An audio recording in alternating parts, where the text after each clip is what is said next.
Hey everybody, it's Jason Blaha with Ice Cream Fitness here, and today I want to talk to you guys about one of the worst arguments I have ever seen in my life from a nutritional perspective right here on YouTube against if it fits your macros, flexible dieting, or whatever you want to call this concept that we've been using for 30 years in bodybuilding and sports nutrition.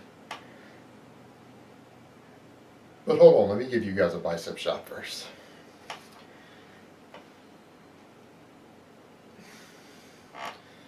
I'm not going to name the channel that said this just to avoid any problems.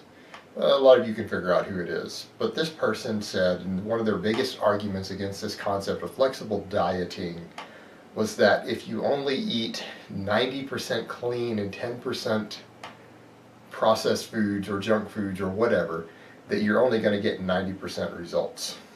And to me, that statement, I don't even have words to describe how inaccurate that statement is from a sports nutrition perspective. And the reason for that is the argument there is that the micronutrient dense foods, and you need micronutrients to see optimal gains, health, metabolic function. I 100% agree with that part. That is absolutely correct. If you have micronutrient deficiencies or micronutrient imbalances, then it can negatively affect your results. However, there's some problems there. First of all, people who are generally just weightlifters and bodybuilders, there's no data showing that there are metabolic benefits or health benefits or even muscle gaining benefits by going very far above the recommended amounts of any of your micronutrients, which are your vitamins, minerals, phytonutrients, things like that. There seem to be no measurable benefits. So as long as you're hitting a fair amount above the minimums, you have no problem. And if you go too high on some of them, you can actually suffer health problems. You can create imbalances because too much of some block the absorption of others. It's not ideal to eat excessive amounts of certain micronutrients, even those that can be found naturally in foods. And in fact, it can cause health problems to do so. And so the question becomes that I would ask someone like that saying that is that, well, if you have fulfilled 100% of the micronutrients that you need for completely optimal metabolic and health needs in the human body, you've eaten all of them with 80 or 90% or less of your total caloric needs that you actually need to reach your goals, what possible benefits could you derive from eating a diet that is 100% micronutrient dense foods that are unprocessed at that point, other than maybe satiation or personal preference? This is coming from someone who I have days to where I literally eat 100% micronutrient dense food, so I'm not saying I don't ever do that. But with my own caloric needs right now, I'm on 3,500 to 4,000 calories a day while cutting. That's what I've been cutting on. I'm down to 215 from 242. I happen to be very active and I happen to have a fast metabolism. So I eat a large amount of calories, and there are a lot of you out there who hold a fair amount of muscle mass. You're very active. You have very high caloric needs. And for a person to reach well over the minimums that you need for health and metabolic function in your vitamins and minerals, you shouldn't need more than about 2,000 calories.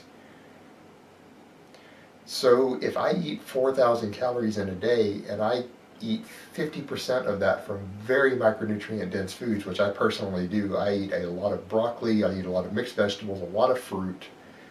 I literally hit, with my first 3,000 calories a day, I have days where I'm hitting 4 or 5 times the recommended amount on every single micronutrient.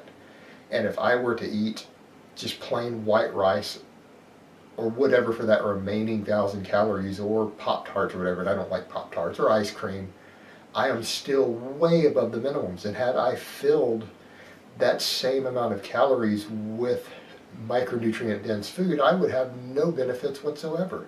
No measurable benefits. And no one can make an argument otherwise without it sounding moronic and completely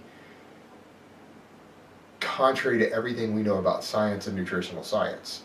So this whole idea that if you're not eating 100% clean micronutrient dense foods, that you're not going to get optimal results is just absurd. There's no scientific basis for it. No dietitian is going to support that. No sports nutritionist is going to support that. So it's just absurd to think that way. And what I would recommend, if you're really concerned about micronutrients, go look at normal foods you eat. Pull up something like Nutrition Self-Help Data, which is a website, anything like that. You can find nutrition profiles on foods and just take what you eat in a day and see where your weaknesses are. Look through there and see if you're short on any micronutrients.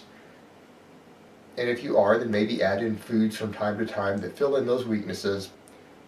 But I think most people would be shocked at how easy it is to reach the minimums. And sometimes, if you're really focused on it, you can hit those numbers in 1,500 calories or less, leaving you a lot of wiggle room to kind of just eat what you want to hit the rest of your macros and micros.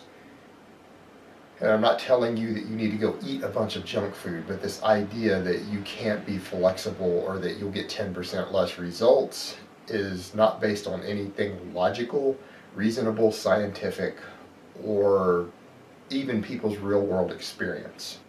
Because we have plenty of competitive bodybuilders who do not eat that way, and they get the exact same results and the same level of conditioning and everything else that the people who do eat that way do. It doesn't seem to matter. Now, Bagpuss, on the other hand, says that if you don't eat 110% clean foods all the time, you're just a little bitch. Bagpuss eats nothing but clean food. He's on that there high protein keto diet. Alright guys, but that's really all I have to say on that today. I hope it has been informative, and I will talk to you next time.